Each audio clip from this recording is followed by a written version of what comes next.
Hi hello welcome to 24/7 news TV. నేను మీ పరిటాల మూర్తి. భగవద్గీత మీద మనం ఒక సిరీస్ ఆఫ్ ఎపిసోడ్స్ చేస్తున్నాము. ఎవరైనా మిస్ అయ్యి ఉంటే ఫ్రమ్ ది బిగినింగ్ ఎపిసోడ్ 1 నుంచి కూడా, అంటే మనం ఎపిసోడ్ 1, 2, 3 అని కూడా పెట్టాము. ఆ లింక్స్ అన్నీ కూడా మీకు డిస్క్రిప్షన్లో ఉంటాయి. ప్లీజ్ ఫాలో అవ్వండి. చాలా చాలా అద్భుతమైన కార్యక్రమం ఇది. మీరు కూడా అందులో పాల్పంచుకోండి. సో మనతో పాటు భగవద్గీత మన లైఫ్ స్టైల్కి ఎలాగా అనుసంధానం చేసుకోవచ్చు అనే దాని మీద చాలా వివరంగా చెప్తున్నారు. మునగా రామ్మోహన్ గారు ఉన్నారు మనతో పాటు. ఆయన డాక్టరేట్ బిజినెస్ మేనేజ్మెంట్లో డాక్టరేట్ చేశారు. అలాగే డీలిట్ ఇన్ నాలెడ్జ్ మేనేజ్మెంట్ కూడా చేశారు. సో ఎంతో అనుభవం ఉంది ఆయనకి. ఆయన ఒక విజ్ఞాన సరస్వతి అని మనం చెప్పుకోవచ్చు. ప్రస్తుతం రిటైర్ అయ్యారు. ఆయన ఆధ్యాత్మికం మీద కూడా మంచి పట్టు సాధించారు. అలాగే భగవద్గీత మన మనుగడకి ఎలా మలుచుకోవచ్చు అనే చాలా ఆసక్తికరమైన అంశాలని మనం ఎపిసోడ్ బై ఎపిసోడ్ మీకు అందిస్తున్నాం. ఆయన మనతో ఉన్నారు. ఆయన పలకరించి ఈరోజు ఒక అద్భుతమైన అంశం మాట్లాడదాం. నమస్కారం సార్. నమస్కారం అండి సార్, చాలా అంటే చాలా డౌట్లు మీరు తీరుస్తూ ఉన్నారు. ఎగ్జాంపుల్తో సహా చెప్తున్నారు రోజు కూడా. ఆ భగవద్గీత మొదటి అధ్యాయం అనేది అంటే అధ్యాయాలుగా ఉంటుంది. ఆ మొదటి అధ్యాయం నుంచి మనం ఏం నేర్చుకోవచ్చో చెప్పండి సార్. తప్పకుండా. కృష్ణం వందే జగద్గురుం. ఈ భగవద్గీత ప్రారంభానికి ముందు ఒకసారి కృష్ణుడు కుంతి దగ్గరికి వెళ్ళాట. కుంతి దగ్గరికి వెళ్ళి, అత్త ఇలా యుద్ధం జరగబోతోంది, యుద్ధం అనివార్యం అవుతోంది అనుకుంటోంది, నీ పిల్లలంతా కూడా యుద్ధ భూమిలో దిగుతున్నారు, వాళ్ళకేమన్నా ఏమన్నా చెప్పమంటావా?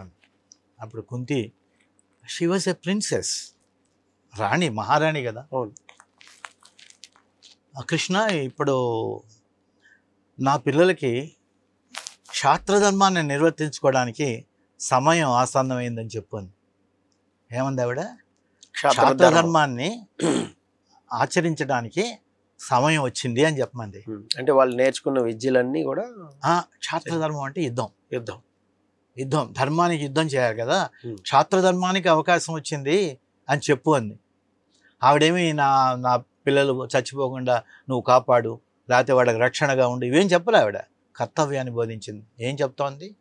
శాస్త్రధర్మం నిర్వర్తించడానికి సరైన సమయం అవసరమైందని చెప్పాడు. సో ఇదే విధంగా చాలామంది ఈ అర్జునుడికి ఎందుకండి ఈ భగవద్గీత చెప్పారు, అసలు కుంతి విషయం ఎందుకు తీసుకొచ్చానంటే, ఇంకా యుద్ధం స్టార్ట్ కాల. మనస్తత్వం ఎలా ఉంటుంది, ఒక్కొక్కళ్ళ మనస్తత్వం ఎలా ఉంటుంది. కుంతి భయపడిందా యుద్ధాన్ని? తన పిల్లలు చచ్చిపోతారని భయం. ఎందుకంటే యుద్ధంలో వెళ్ళినది ఏదన్నా అవ్వచ్చు, జయాపజయాలు దేవుడు దైవాధీనం అంటారు కదండి. అలాగే ఆ ధర్మ యుద్ధంలో ఏదన్నా అవ్వచ్చు. కానీ ఆవిడ ఎక్కడా కూడా ఆ విషయాన్ని అసలు ఎత్తల. నమ్మింది ఆవిడ. జయాపజయాలు దైవ నిర్ణయాలు. జయాపజయాలు దైవ నిర్ణయం అయినప్పుడు మీరు మాట్లాడేది ఏమిటి? నిర్ణయం అయిపోయింది కదా. ఆ రకమైనటువంటి ఇది స్థితప్రజ్ఞత్వం కావాలి మనిషిలో. అంటే నాకు ఒక సందేహం. చెప్పండి. కుంతీదేవి కర్ణుడిని కొంచెం బతిమలాడుకుంది అనేది కూడా మనకి భారతంలో కనిపిస్తుంది. కొడుకుల్ని తర్వాత వస్తుంది, ఇప్పుడు కాదు, యుద్ధం మధ్యలో ఇది అయిన తర్వాత. ఇక్కడ ఈ కంటెస్ట్ లో మనం చెప్తున్నాం. ఎందుకంటే మొదటి అధ్యాయంలో అర్జునుడు ఒక దేహభావంతో ఉంటాడు. దానికి ప్రిలోక్గా చెప్పాను నేను. అంటే ఒక కుంతీదేవి యొక్క మనస్తత్వం ఎందుకు చెప్పానంటే ఇది చెప్పాను. ఇది అక్కడ ఆ కంటెస్ట్ ఈ కంటెస్ట్లో అది కృష్ణుడి దగ్గరికి వచ్చినప్పుడు ఆవిడ అడగల, మా పిల్లల్ని రక్షించమని అలా అని చెప్పగల. ఆవిడ చెప్పింది క్షాత్రధర్మం గుర్తు చేసింది. ఆ సందర్భంగా ఇది చెప్పాను అనమాట. మీరు చెప్పినటువంటి కర్ణుడిని కలవటం సందర్భం అది వేరుగా వస్తుంది. మనం ఇప్పుడు మొదటి అధ్యాయంలోకి వచ్చాం కదా, మొదటి అధ్యాయం గురించి మాట్లాడుతున్నాను అనమాట. యుద్ధం ఆరంభించబోతున్నప్పుడు క్షత్రుడై పుట్టినందుకు అతనికి వాళ్ళ ధర్మం నిర్వర్తించే సమయం వచ్చిందని చెప్తుంటాం కదా. అలాగే కృష్ణుడిని అడిగాట, ఈ భగవద్గీత అవ్యాక ఇది ఎందుకయ్యా ఆ దుర్యోధనుడు కదా నువ్వు చెప్పాల్సింది, అర్జునుడికి ఎందుకు చెప్పావు అన్నట్ట. అంటే మీరు తప్పు పడుతున్నారు, ముందు చెప్పడానికి వెళ్ళింది నేను ఆయనకే. ఆయన చెప్పాడు, నాకు ధర్మం ఏదో నాకు తెలుసు, నువ్వు చెప్తే నీవు వినను, నేను చేస్తుంది అధర్మం నాకు తెలుసు, కానీ ఇలాగే చేస్తాను. అందువల్ల నాశనం అయిపోయాడు. ధర్మానికి విరుద్ధంగా వెళ్ళడం నాశనం అయిపోయాడు కదా. ఈలోపు మనం మొదటి అధ్యాయానికి వచ్చినప్పుడు అర్జున విషాద యోగం అంటాం. ఈ అర్జున విషాద యోగం అనేది విషాదం ఏంటి, యోగం ఏమిటి, విషాదం ఏంటి, యోగం ఏమిటి అని అంటాం కదా. అది కూడా దాంట్లోంచి కూడా మనం ఏం లెసన్ నేర్చుకోగలుగుతున్నాం. మీరు అడిగారు అర్జున విషాద యోగం నుంచి సామాన్య మానవుడు ఏం నేర్చుకోవాలన్నారు కదా. అసలు ముందు అర్జునుడు ఏ స్థితిలో ఉన్నాడో చెప్దాం. మొట్టమొదటి ఒక శ్లోకం చెప్తాను. మొదలే చెప్పాను, మన యొక్క ఉపన్యాసాల్లో ఎక్కువ శ్లోక భాగం ఉండదు. మనం ఏదో ఒక ఇచ్చిన లిమిటెడ్ టైం కాబట్టి మనం ఒక్కొక్క అధ్యాయం మీద 10 ఎపిసోడ్లు చేయట్లేదు. మొత్తం భగవద్గీత అంతా కలిపి మీరు 10 ఎపిసోడ్లు అన్నారు. నా ఉద్దేశం సరిపోదేమో అని, ఇలా చేసినా సరిపోదేమో. చూద్దాం సార్. ఇప్పుడు 4 అయినాయి, మొదటి అధ్యాయం మొదలెడుతున్నాను. అర్థమైందండి, చూద్దాం మనం ఎలా చెప్పగలుగుతాం దాన్ని బట్టి మాట్లాడదాం. ధర్మక్షేత్రే కురుక్షేత్రే సమవేతాయుత్సవ మామక పాండవాచ్చేవ కిమ కుర్వత సంజయ అని అంటారనమాట. అన్నప్పుడు ఇది మళ్ళీ చాలా మాట్లాడతారు. గుడ్డివాడైనా సరే ఇంకా వాడికి ఇది పోలేదు ఇది పోలేదు అయి పక్కన పెడదాం. ప్రారంభం ఇలా అయింది. ఆ తర్వాత ఏం చేస్తున్నాడు అనగానే సంజయుడికి ఒక వరం వల్ల ఇక్కడ కూర్చొని అన్ని స్క్రీన్లో మన ఈరోజు టీవీ స్క్రీన్ లాగా ఆ యుద్ధ రంగంలో జరిగే అన్నీ కూడా తెలుస్తుంటాయి. అప్పుడు చెప్పాడనమాట, ఈ యొక్క ధృతరాష్ట్రుడికి ఎవరు ఎక్కడున్నారు, ఏమిటి ఏ మంది ఎక్కడున్నారు, ఏ యొక్క పాండవుల పక్షంలో ఎవరున్నారు, కౌరవుల పక్షంలో ఎవరున్నారు, ఇందులో మహాయోధులు ఎవరు, యోధులు ఎవరు అని చెప్పుకుంటూ వచ్చాడు. ఆ విధంగా 10 శ్లోకాలు అవుతాయి. ఈలోపు అర్జునుడు మంచి బంగారం ఇవన్నీ వేసుకొని కిరీటాలు వేసుకొని ఉత్సాహంగా వచ్చాడు. ఈ కవచం అన్నీ ఉంటాయి కదండి, కవచం వేసుకొని వచ్చాడు, శంఖం అన్నీ వేశాడు. అయిన తర్వాత కృష్ణ ఒకసారి నాకు మధ్యలో తీసుకెళ్ళి చూపించవా, ఎవరెవరితో నేను యుద్ధం చేయాలో తెలుస్తున్నప్పుడు కదా కృష్ణుడు ఇద్దరు మధ్య నిలబెట్టేశాడు. కనపడంగానే ఎదురుగా చూడంగానే ఒక రకమైనటువంటి ఒక ఉద్విగ్నతకి లోనయ్యాడు అర్జునుడు. ఇటు చూస్తేనేమో తన యొక్క బంధువులు, కొడుకులు, పిల్లనిచ్చిన తండ్రి, మామగారు, తర్వాత ఎంతోమంది కజిన్స్ ఇటువైపు నుంచి, ఈయన నమ్ముకొని వచ్చిన ఎంతోమంది రాజులు వాళ్ళందరూ వచ్చున్నారు. అటు చూస్తేనేమో భీష్మాచార్యులు, ద్రోణాచార్యులు, తర్వాత ఎంతోమంది ఒక గురువులు ఉన్నారు. అలాగే తన ధృతరాష్ట్ర కుమారులైన వీళ్ళని ఫస్ట్ కజిన్సే కదా, వీళ్ళందరూ కనిపిస్తున్నారు. కనపడంగానే ఏమిటి ఇదంతా, నేను ఏం చేయబోతున్నా అప్పుడు అర్థమైందనమాట. మీరు ఆలోచించండి, మీ కుటుంబంలో ఎవరి మీదైనా కక్ష వచ్చి మీరు వాళ్ళని ఏదైనా చేయాలన్నప్పుడు మీకు చేయి ఆడుతుందా? ఆలోచిస్తాం. నా పరిస్థితి ఏమిటి, ఎందుకు ఇలా అయిందని వస్తుంది కదా. మీలో ఒక రకమైనటువంటి ఆ కంపన, ఒక రకమైనటువంటి ఉద్విగ్నమే కాకుండా ఇది మంచిది కాదనే భావన మీకు వచ్చేసి ఇది అవుతుంది కదా. అలాంటిదే జరిగింది. అప్పుడు ఎవరి కోసం చేయాలి ఇది? అర్జునుడు అడిగిన ఫస్ట్ ప్రశ్న ఏంటంటే, ఎవరి కోసం గెలవాలి, గెలిచి ప్రయోజనం ఏమిటి? ఎవరి కోసం గెలవాలి, గెలిచి ప్రయోజనం ఏమిటి? దీంట్లో మొట్టమొదటి లైన్కి ఒక జీవితంలో అద్భుతమైనటువంటి ఇది చెప్తాను, ఎగ్జాంపుల్ చెప్తాను. మన వాళ్ళు చాలా సంపాదించేస్తుంటారు. 80 ఏళ్ళు వచ్చినా, 75 ఏళ్ళు వచ్చినా, 90 ఏళ్ళు వచ్చినా ఇంకా సంపాదిస్తూనే ఉంటారు. వాళ్ళు తినలేరు. వాళ్ళు తినే 2 చపాతీలకి ఎంత కావాలి? కానీ వీళ్ళు ఆపరు, ఈ సంపాదన ఆపరు. ఇదే కనుక మనం ఈ మొట్టమొదటిదే ఎవరి కోసం, ఎందుకోసం అనే ప్రశ్న మనకు ఎదురైతే మన యొక్క ఆతృత తగ్గుద్ది. అటు నుంచి మారి ఇటువైపు ధర్మం వైపు వస్తాం, దానం వైపు వస్తాం, సద్బుద్ధి వైపు వస్తాం. ఇక్కడ ఈయన ఏం చెప్పాడు, ఎవరి కోసం నేను చేయాలనే దాని గురించి వచ్చి, ఎవరి కోసం అయితే రాజ్యభోగాలు సుఖాలు నేను సంపాదించడం అనుకున్నాను వాళ్ళు ఎవరు ఉండరు కదా. ఇప్పుడు వాళ్ళందరూ పోతారు కదా. నేను ఎవరి కోసం ఇప్పుడు సంపాదించి ఎవరి కోసం అనే భావంలోకి వచ్చాడు. తర్వాత ఈ గురుదేవులు చెప్పాను కదా ఇందాక, అటువైపు నుంచి వచ్చాక వీళ్ళంతా కూడా పరమ దుర్మార్గులు. ధృతరాష్ట్రుడు యొక్క పిల్లలంతా కూడా పరమ దుర్మార్గులు, పంచమహాపాతకాలు చేసినటువంటి వ్యక్తులు వీళ్ళు, కౌరవులు, ఈ ధృతరాష్ట్రుడి పిల్లలు. ఈ విధంగా తనతో పాటు ఉన్న వాళ్ళు అందరూ కూడా చాలామంది. అయితే వీళ్ళందరినీ చంపడం వల్ల ఏమవుతుంది, వాళ్ళ పాపాలు నాకు చుట్టుకుంటాయంటాడు. అంతే కదండి, పాపాత్ముడిని చంపడం వల్ల ఆ వాడి పాపం కూడా మీకు అంటుతుంది కదా. అర్జునుడు ఇలా మాట్లాడతాడు. మాట్లాడిన తర్వాత ఈ యొక్క యుద్ధం జరిగితే ఏమవుతుంది? కులక్షయం, వంశాలు నాశనం అయిపోతాయి. అంతేగా. తర్వాత ఏమిటంటే కులధర్మం, జాతి ధర్మం అన్నీ కూడా ఏమంటూ అసలు అన్నీ ఉండవు. ఇంకా ఈ మగవాళ్ళంతా పోయేప్పటికల్లా ఆడవాళ్ళంతా కూడా మిగిలిపోతారు. అందువల్ల వాళ్ళ యొక్క బుద్ధి, వాళ్ళ యొక్క ఇది వర్ణ సంకరం ఏర్పడుతుంది. ఎవరెవరో వేరే పెళ్లి చేసుకొని వాళ్ళ వల్ల వీళ్ళ వచ్చాడు కల్లా ఒక రకమైనటువంటి జాతి ధర్మం, కులధర్మం అన్నీ పోతాయి. ఇలా పోయాక ఎప్పుడైతే మనం ఈ యొక్క ఆ రోజుల్లో కానీ ఇప్పటికి కొంతమంది పితృ తర్పణాలను ఇస్తుంటారు. వాళ్ళు పితృతర్పణాలని ఉంటాయి. పితృతర్పణం మళ్ళీ ఆలోచిస్తే సూక్ష్మ శరీరం మనం ఇచ్చేటువంటి వాళ్ళకి అందుతుందా అవన్నీ అదో పెద్ద స్టోరీ, అదంతా అప్పుడు కాదు. ఇక్కడ వచ్చేటికల్లా ఏమైందంటే ఎవరైతే పోతారో వాళ్ళ తండ్రి అంతకుముందే పోయినట్లయితే వీడి పితృతర్పణం ఇవ్వలేడు. పితృతర్పణం ఇవ్వకపోవడం వల్ల వాళ్ళు ఏం చేస్తారు? నరకోపంలో ఎక్కువ రోజులు ఉండాలి. ఎందుకంటే తన కోసం ఎవరు పూజ చేయట్లేదు, మంచి కార్యాలు జరగబడదు, అందువల్ల వాళ్ళు అక్కడే ఉండిపోతారు. ఈ రకమైనటువంటి ఇబ్బందులన్నీ ఉంటాయని చెప్పి అర్జునుడి యొక్క మనస్సు చాలా విచలితం అయిపోయింది, చాలా విచలితం అయిపోయింది.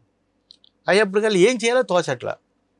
అప్పుడు అంటాడు, వీళ్ళందరినీ చంపి వాళ్ళ పాప నేను వేసుకొని, లేకపోతే నా గురువుని వాళ్ళని చంపడంలో మహాపాతకం, ఈ యుద్ధంలో నాకేంటి లాభం? నా వాళ్ళు ఏదైనా రాజ్యం సంపాదించాలంటే అనుభవిస్తానికి పిల్లలు లేరు.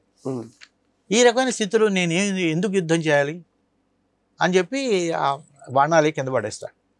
బాణాలే కింద పడేసి అంటాడు, ఈ పరిస్థితిలో నా దగ్గర అస్త్రాలు లేవన్నప్పుడు వాళ్ళు నన్ను చంపినా కూడా నాకేం ప్రాబ్లం లేదు, నాకేం బాధ లేదు. ఈ పాప కూడు నేను తినకూడదు, ఈ రక్తపు కూడు నేను తినకూడదు అనే ఉద్దేశంతో అంటాడు. ఆ తర్వాత కాసేపు ఈ యొక్క చర్చ జరుగుతుంటుంది. అప్పుడు ఏమంటాడంటే, ఆ చివరికి నాకేంటో అర్థం కావట్లేదు, నేను దేవతల్ని జయించి వచ్చాను, నా యొక్క సామ్రాజ్యంలో అన్నీ ఉన్నాయి, అయినా సరే ఏదో తెలియని వ్యాకులత, తెలియనటువంటి భయం ఏర్పడింది నాలో. కాబట్టి నాకు అర్థం కానిటువంటి పరిస్థితి, నాకు తరుణోపాయం చూపించాలని భగవంతుని కోరుకుంటాడు. భగవంతుని కోరుకుంటే అప్పుడు మాట్లాడతారు ఆయన. కార్పణ్య దోషం అని ఆయన అర్జునుడు చెప్తాడు. నాకు తెలియనటువంటి ఒక దోషం వల్ల నేను ఈ విధంగా ఆలోచిస్తాను, నాకు కర్తవ్యం చెప్పమని చెప్తాడు. భగవద్గీత మొట్టమొదటి అధ్యాయంలో ఈ చిన్న భాగమే ఇలా దీంట్లో శ్లోకాలు చాలా ఉంటాయి, చెప్పిందే రిపీట్ అవుతుంటాయి. అందువల్ల ఏంటంటే మనం ముఖ్యంగా తీసుకోవాల్సింది ఇది ఒకటి, కులక్షయం అవుతుంది. కులక్షయం అయిన తర్వాత తన వాళ్ళు చచ్చిపోతారు. తన వాళ్ళే లేనప్పుడు ఈ రాజ్యం ఎవరికి ఇవ్వాలి? అందరూ మగవాళ్ళంతా కూడా క్షత్రియులంతా పోయినప్పటికైతే ఈ యొక్క స్త్రీలందరూ కూడా వేరే కులాలమే, కులం సంకరం అయిపోతుంది. కులం సంకరం అయినప్పుడు పిల్లలు ఎప్పుడైతే లేరో పెద్దవాళ్ళకి ఈ తర్పణాలు ఇచ్చేవాళ్ళు ఉండరు. అందువల్ల ఈ అనేక రకాలైన ఇబ్బందులు కలుగుతుంది. ఒక సైకిల్ బికమ్స్ డిస్టర్బ్.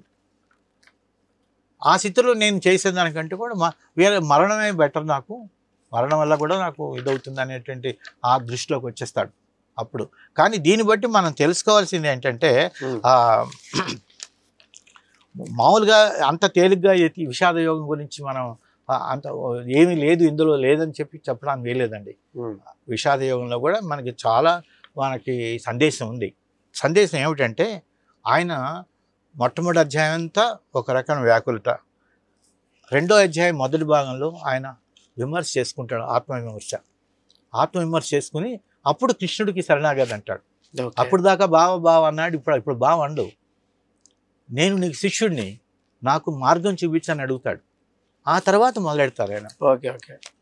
రెండో అధ్యాయం. అంటే ఇప్పుడు ఈ విషాదది ఉంది అంటే దీని నుంచి మన లైఫ్ స్టైల్కి నేర్చుకోవాల్సింది ఏంటని కదా చెప్తారు. ఇక్కడ ఏంటంటే ఒకటి సెల్ఫ్ ఇంట్రోస్పెక్షన్. మనం పిల్లలు ఎగ్జామినేషన్ బ్రహ్మాండంగా ప్రిపేర్ అవుతారు, కానీ వెళ్ళే ముందు వాళ్ళలో ఒక తెలియని ఆందోళన, ఎలా వస్తుందో, నేను రాయగలుగుతాను లేదో, 0.02% 0.05% ఒక స్టాటిస్టిక్స్ ఉంది. బాగా ప్రిపేర్ అయిన తర్వాత కూడా విత్డ్రా అవుతారు కొంతమంది. అవును. కానీ ఈ అలజడి ఎప్పుడైతే ప్రశ్నాపత్రం చూడంగానే వాళ్ళు చదివిందే ఉంటుంది అంతా, అప్పుడు బ్రహ్మాండంగా పెర్ఫామ్ చేస్తారు. రెండో పాయింట్ వచ్చేప్పటికల్లా మన కర్తవ్యాన్ని మనం సందేహించడం. ఇది నేను చేయాల్సిందే, కానీ ఎందుకు చేయాలి, చేస్తే ఏమి ఇబ్బంది అవుతుందని మన కర్తవ్యాన్ని సందేహించకూడదు. ఎప్పుడు కూడా విజ్ఞుడైన వాడు తన కర్తవ్యాన్ని సందేహించడు. ఎందువల్ల కర్తవ్యం అనేది భగవత్ సంకల్పం, భగవంతుడు నిర్దేశించినటువంటిది కర్తవ్యం, దాన్ని ఎదుర్కోకూడదు. సమస్యలను ఎదుర్కొనడంలో పరాజయం సమస్యల్ని ఎదుర్కొనకపోవడం పరాజయం కాదు. సమస్యల్ని ఎదుర్కోకపోవడం అది పరాజయం కాదు, అది ఇట్స్ ఎ టెంపరీ హాల్ట్. ఇప్పుడు ఉధృతంగా ఉంది, వెళ్ళిపోయి దూకలేదు, వెయిట్ చేసాను దాని పరిస్థితి అంటే అర్థం చేసుకోవడానికి. ఆ తర్వాత పరిష్కారం కోసం సలహా అడగటం. సమస్య వచ్చిందని చెప్పి పరిగెత్తకుండా అక్కడ నిలబడ్డాడు. అర్జునుడు ఏం పారిపోలేదు, ఓన్లీ గాంధీవం కింద పెట్టాడు అంతవరకు, కానీ ఆయన ఏమీ వెనుజరగలేదు. అప్పుడు ఏమైంది, పరిష్కారం కోసం వెతికాడు. పరిష్కారం కోసం వెతికి అప్పుడు ఆయన కృష్ణుని అడిగాడు. అది గొప్పతనం. ఓకే, విచలితమైనటువంటి సిచ్యుయేషన్లో కూడా బ్యాలెన్స్ తప్పకుండా అక్కడ ఉన్నారు, పెనిది ఉన్నది, నాకు భగవంతుడు ఉన్నాడు అనేటువంటి గురుభావంతో ఆయన దగ్గరికి వెళ్ళి అడుగుతాడు. సో దీని ఏంటంటే ఈ అర్జునుడు తన బాణాలు కింద పెట్టి కృష్ణుడిని శరణవేయటం నాయకత్వానికి మార్గదర్శకత్వానికి కూడా మార్గం. గొప్ప విద్వాంసులు ఉంటాడండి, ఆయన ఒక క్షణంలో కొన్ని అన్నీ తెలియాలని ఏం లేదు కదా, ఏమీ తెలియకపోవచ్చు. అనుకోకుండా ఒక రకమైన దురదృష్టవశాత్తు ఒక రకమైన డిఫిడెన్స్, ఒక బలహీనత ఏర్పడవచ్చు. ఆ బలహీనతని నమ్ముకొని పారిపోకుండా పక్కనే ఉన్నటువంటి తను ఎవరినైతే తనకంటే విద్వాంసులు, తనకంటే తెలిసిన వాళ్ళు అనుకున్న వాళ్ళ దగ్గరికి వెళ్ళి ఈ పరిస్థితిలో ఉంది, నేను చేయాలి కానీ చేయలేకపోతున్నాను అనేటువంటి సలహా అడగడం కూడా నాయకత్వ లక్షణం. ఓకే, నాయకుడు వెనుదిరిగిపోడు. నాయకుడు అంటే అన్నీ చేశాడని ఏం లేదండి, సలహా తీసుకోవచ్చు. యాడ్వర్స్ సిచ్యువేషన్లో కూడా ఇంకోళ్ళ సలహా కొంచెం ఎప్పుడైనా సరే అండి, యాడ్వర్స్ సిచ్యువేషన్ ఎప్పుడైనా సరే ప్రతికూల పరిస్థితుల్లో ఒక్క క్షణం ఆలోచించాలి. మన దగ్గర ఏమైనా ఉన్నాయా సాధనాలు దాన్ని ఎదుర్కోవడానికి? బోల్డెన్ ఉంటాయి, కానీ మనం మర్చిపోతాం, అప్పటికప్పుడు రాదు, మనకు ఆ సమయంలో గుర్తురావు. కాబట్టి ప్రతికూల పరిస్థితుల్లో కూడా సంయమనం కోల్పోకుండా ఎవరైతే మనకి సలహా ఇవ్వగల ఉన్నారో వాళ్ళ దగ్గరికి వెళ్ళి ఈ పరిస్థితుల్లో నాకు కొంచెం సహాయం చేయండి అడగటం కూడా అది గొప్పతనమే. It's one of the qualities of a leader. So Bhagavad Gita మొదటి అధ్యాయంలో మనం తెలుసుకోవాల్సింది ఈ అర్జున్ యొక్క విషాదం. ఏ పరిస్థితుల్లో అతను, ఇక్కడ దేహభావం అంటారు. దేహభావం, దేహం. దేహి అంటే ఇప్పుడు మీరు నడుస్తున్నారు, మీరేమంటారు? మీరు ఎక్కడ వెళ్తున్నారు, వెళ్తానికి ఏం చెప్తారు మీరు? నడుచుకుంటూ నేను వెళ్తున్నానండి అంటారు. ఇక్కడ నేనంటే ఎవరు? నేనంటే మనిషిని, వెళ్తూ ఉంటా. శరీరమా కాదు, ఇంకెవరు? నేను ఒక కార్యం, ఒక పని మీదో లేదంటే దేని మీద, అది ఓకే, అదంతా మీ ఆబ్జెక్టివ్. మీరు కదులుతున్నారు, మీరు కదులుతుంటే మీ శరీరమేనా మీరంటే? నేను వెళ్తున్నాను అంటారు. అక్కడ ఏమిటి ఉనికి? ఆ ఉనికి అంటే ఏమిటి? నేను నా స్థానాన్ని తీసుకుని వెళ్తున్నా. మీ శరీరం కాదు, మీరంటే మీ శరీరం ఒకటే కాదు, దేహభావం అంటే అది. దేహభావం అంటే నేను శరీరం అనుకున్నప్పుడు బోర్డని పరిస్థితులు వస్తాయి. ఓకే, వీడు నా కొడుకు, వాడు అమ్మ, ఆవిడ నా భార్య, ఇది నేను చేయాలి అది చేయాలని దేహభావంలో వస్తాయి. దేహి అంటే లోపల ఎవరో ఉన్నారు. రోజు చెప్తున్నారు కదా, ఆత్మ అని చెప్తుంటారు కదా, లోపల ఒక ఆయన ఉన్నారు, జీవాత్మ అని. ఆ జీవాత్మ యొక్క ఇన్స్ట్రక్షన్స్ వల్లే ప్రాణం, బుద్ధి, జ్ఞానం అన్నీ కూడా వస్తుంటాయి. ఇక్కడ వచ్చేప్పుడు గల అర్జునుడు కూడా ఇన్ని శాస్త్రాలు చదివి కూడా దేహభావంతో ఉన్నాడు.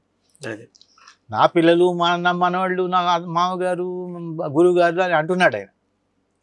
కృష్ణుడు అప్పటిదాకా ఏం మాట్లాడాల. మీరు భగవద్గీత ఫస్ట్ అధ్యాయం చదివినట్లయితే భగవంతుడు ఏం మాట్లాడరు ఫస్ట్ అధ్యాయంలో.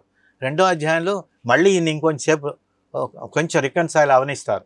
అయిన తర్వాత భగవంతుడు చెప్తాడు, ఏమిటి నీకు ఈ రకమైన ఇబ్బంది, క్షుద్రం, హృదయ దౌర్బల్యం, అవన్నీ నెక్స్ట్ చెప్తాను సెకండ్ చాప్టర్లో. వచ్చేటికల్లా ఫస్ట్ అధ్యాయంలో మనం నేర్చుకోవాల్సింది ఈ కర్తవ్యం విస్మరించినట్లయితే వరల్డ్ అన్ని మంచి విషయాలని మనం మిస్ అవుతాం, మంచి ఆపర్చునిటీస్ మిస్ అవుతాం అని చెప్తుంది భగవద్గీత మొదటి అధ్యాయం. నేను మొదటి నుంచి చెప్తున్నాను, శ్లోకాల మీద ఎక్కువ కాన్సన్ట్రేట్ చేయట్లేదు. ఇచ్చిన 10-15 నిమిషాల దాంట్లో మనం ఏం చెప్పబోతున్నాం చెప్తాను. అది ఓకే గురుగారు, thank you so much. So ఇది మొదటి అధ్యాయంలో ఏదైతే అర్జునుడు స్ట్రగ్లింగ్ ఫేస్ అనేది ఉందో దాంట్లో నుంచి కూడా మనకి సందేశాన్ని గురుగారు ఇచ్చారు. మీరు ఏదైనా డౌట్లు ఉంటే, మీకు ఏమైనా సందేహాలు ఉంటే స్క్రోల్ అవుతున్న నెంబర్కి ఖచ్చితంగా ఫోన్ చేయండి. ఆయన్ని కాంటాక్ట్ అవ్వాలనుకున్న వాళ్ళు కూడా ఫోన్ చేయండి, ఆయన మేము ఫోన్ ద్వారా కల్పిస్తాం మీకు. సో మీకు ఏమైనా అనిపించి ఉంటే ఖచ్చితంగా కామెంట్ బాక్స్లో కామెంట్ చేయండి. అలాగే మన భగవద్గీత సిరీస్ని కూడా ఫాలో అవ్వండి. This is Paritala Murthy signing off. By.